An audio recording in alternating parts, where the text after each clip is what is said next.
confusing. We each must wade through so many statuses and traits that can describe us and select those that feel most salient, those we care most about. And then we must weigh our feelings against the assembled traits that others might choose to apply to us and that define how we are treated.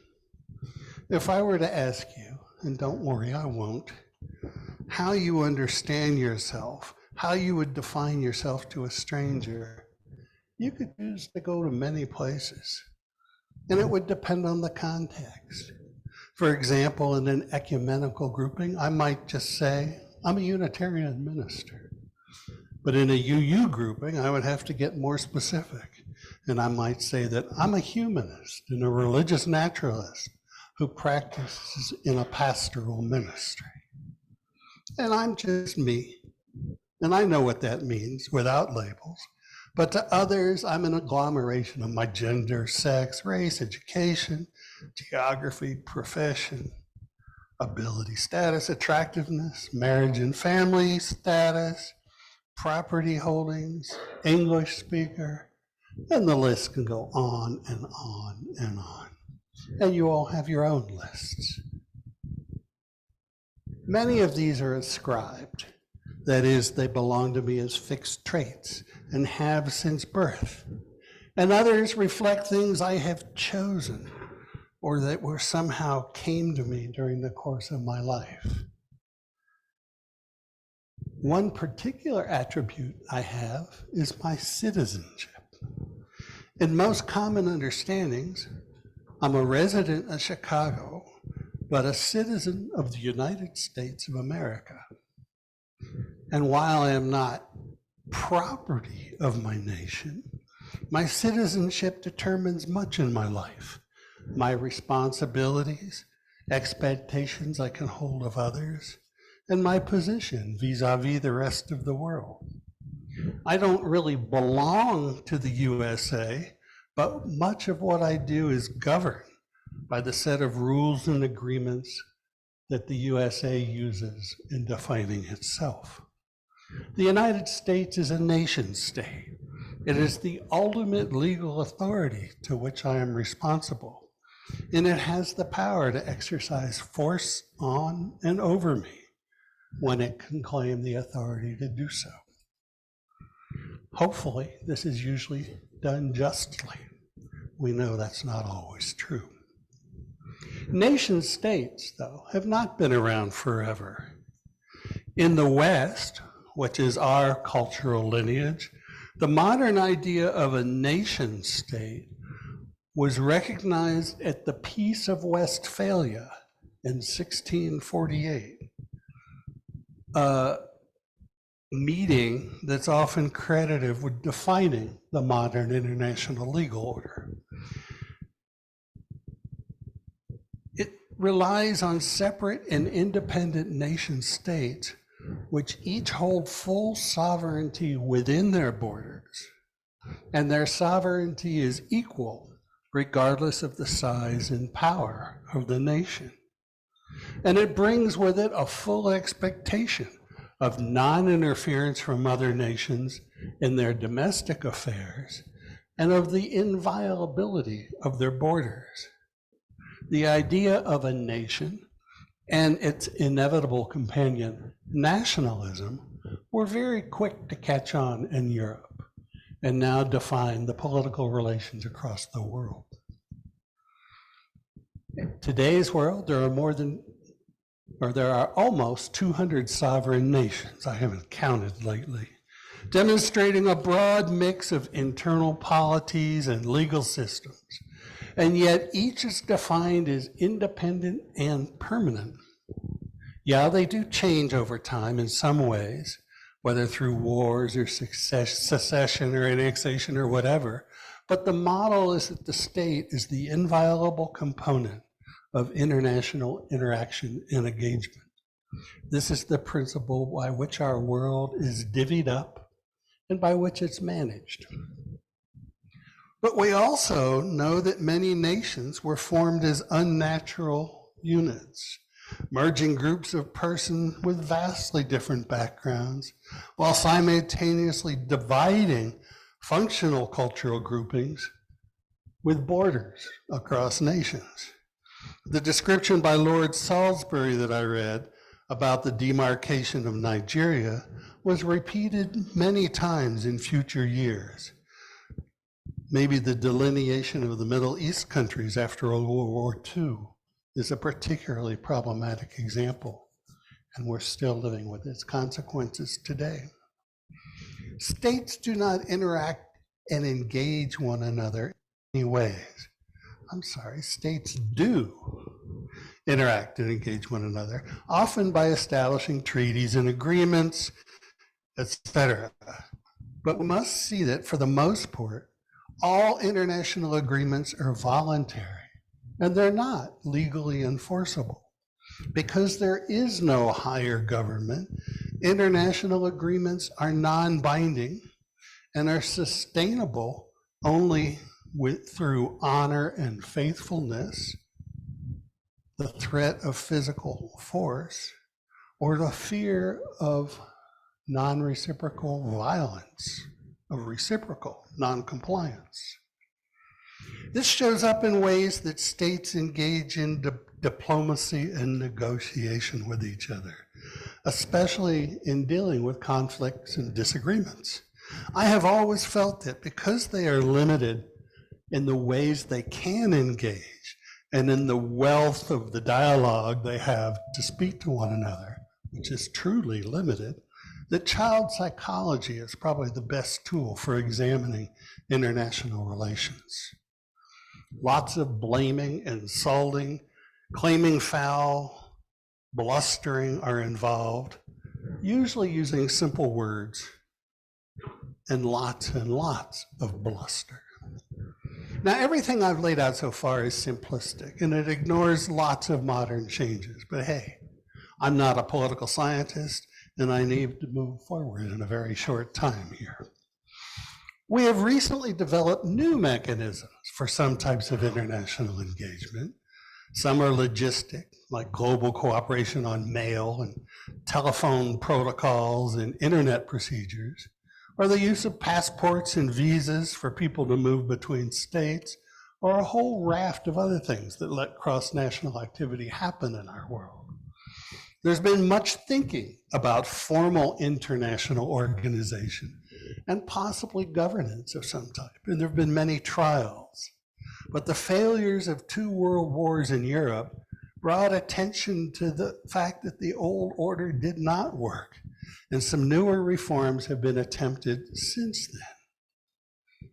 Agreements and codification of the Universal Declaration of Human Rights, outlawing of genocide and crimes against humanity, and the establishment of the United Nations and its constituent programs are all steps to create a global focus on national activity and to create a global set of moral and legal expectations.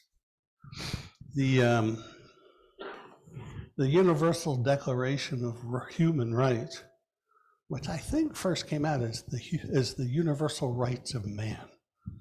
Like a lot of things, language has changed.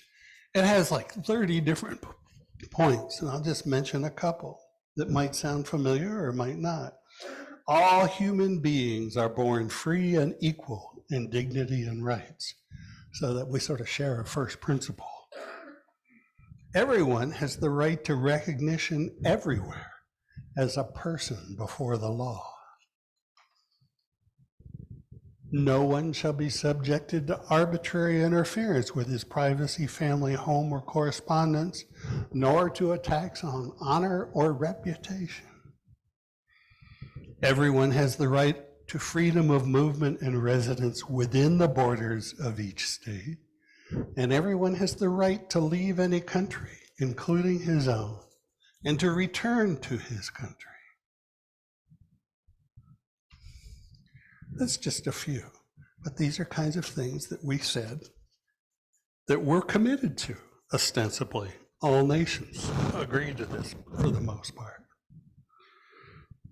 The International Criminal Court was later created to allow some mechanism for the punishment of nations and citizens from nations when these clear global moral mandates are violated.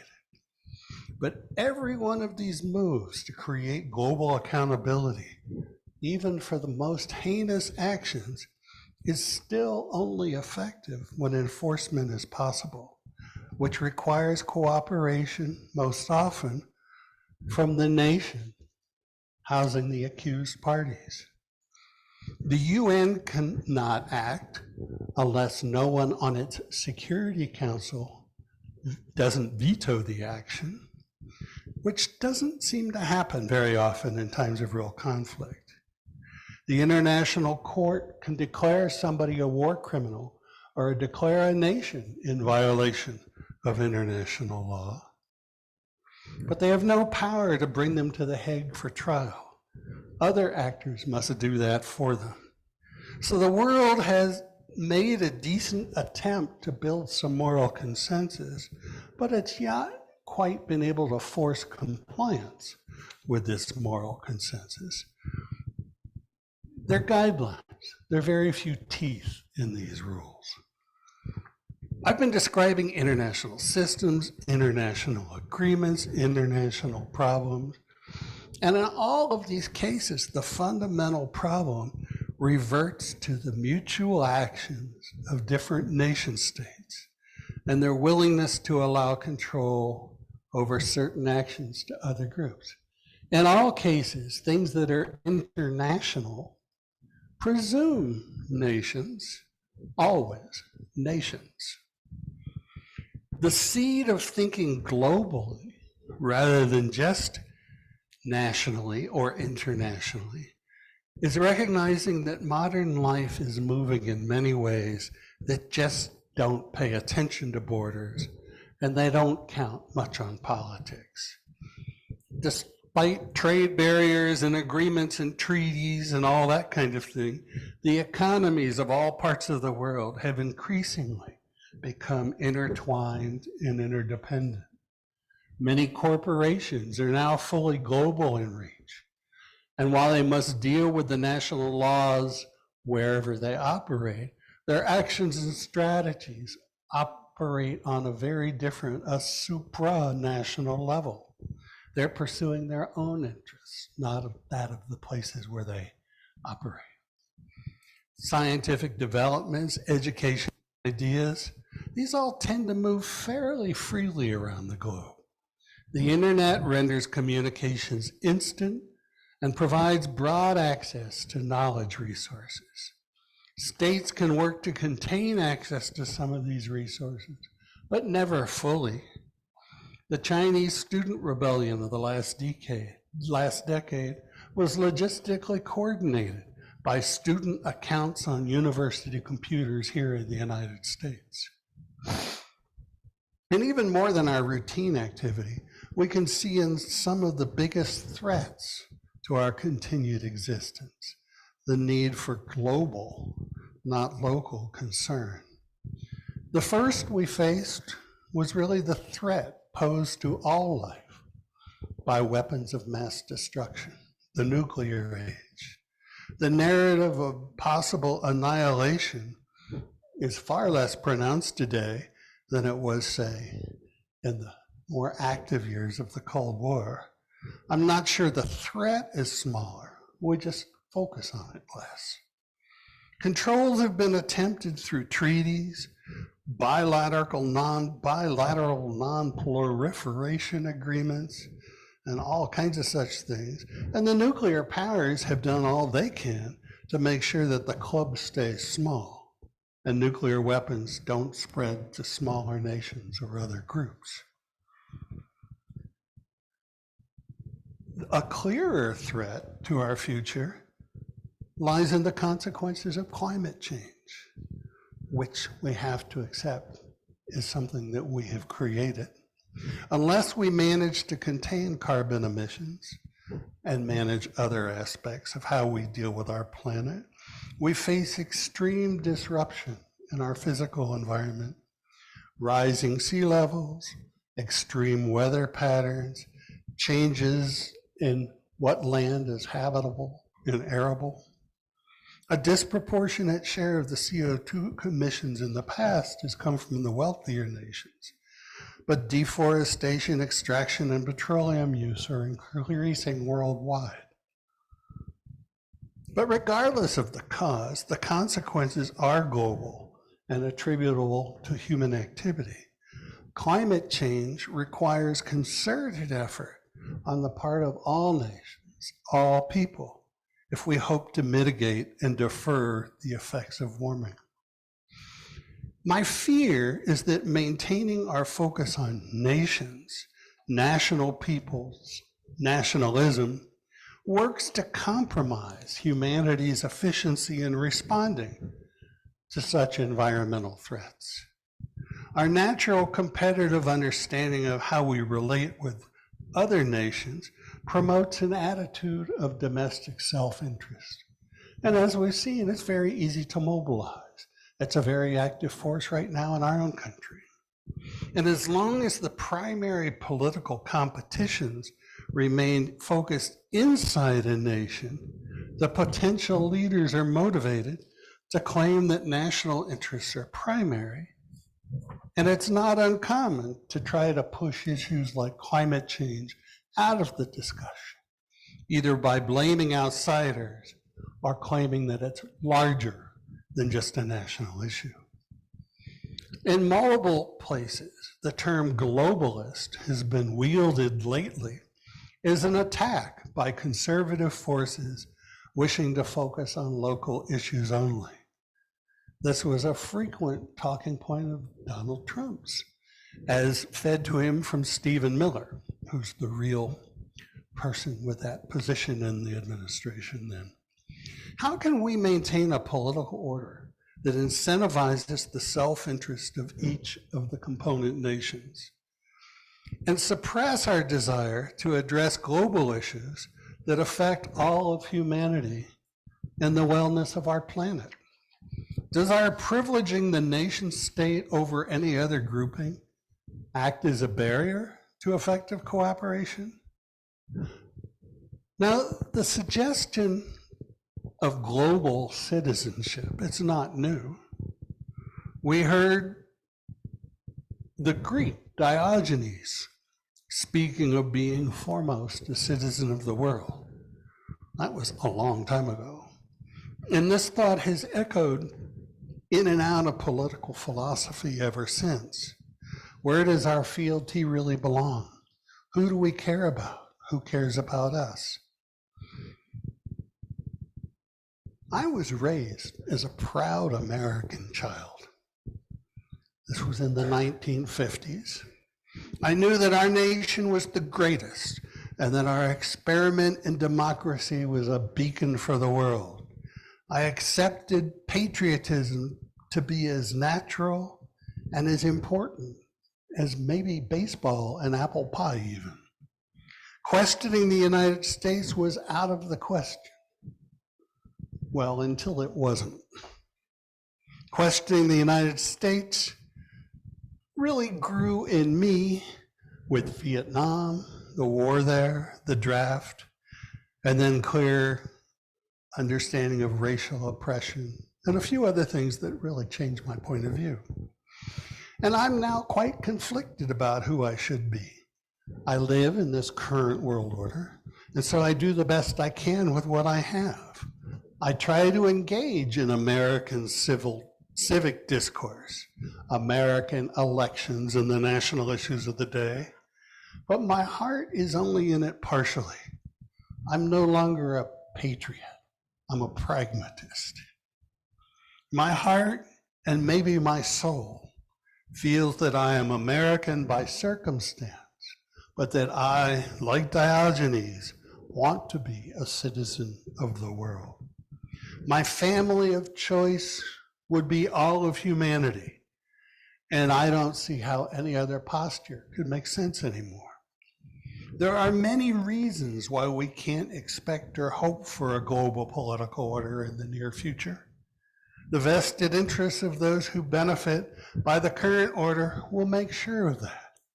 But we can work to bring forward the moral and ethical claims that we are all responsible for each other and to each other. We can create more of a moral imperative about doing the right thing. Caring about others is honorable, and we need to ratchet up the shame felt by people, or at least expressed to people, and let them hear when they practice contrary behaviors. It's hard. For example, the Russian invasion of the Ukraine is in clear violation of international law, but Russia can choose to ignore that detail because it has its own narrative and because the laws are unenforceable. What happens with other countries providing supplies to Ukraine and enforcing economic sanctions is all being done on a voluntary basis by nations that feel that this aggression is wrong. They can use international standards to justify their response, but only in a moral sense. Our UU principle suggests this with the assertion that we affirm and support the goal of world community with peace, liberty, and justice for all. But none of us really know what we mean by world community, except that it sounds positive and important. Building on organized developments that have been implemented during the past 75 years, we might improve and strengthen international standards and accountability just a little. But organizational changes will probably not occur with the speed we need for such change, especially with issues like climate change facing us so imminently. The changes have to be cultural. We need to build appreciation for world community and bring it into the expectations of as many people as possible. Encourage many others to become citizens of the world. It's a moral cause, it's an aspiration. The shared human commitment to compassion, as once held by all religions, still needs to become the primary sentiment of the modern world as well. The tools for messaging exist. The combination of internet access and many media outlets allow quick and near universal spreading of ideas and of stories. It's easy to visit any place in the world virtually and to engage with others and build understanding in common causes and shared interests. Familiarity doesn't solve the problem, but it doesn't hurt. The messaging needs to be directed to an understanding that we are all one, sharing our spaceship Earth. Our futures are interdependent, our destinies linked, and our important values hopefully shared. May this become so.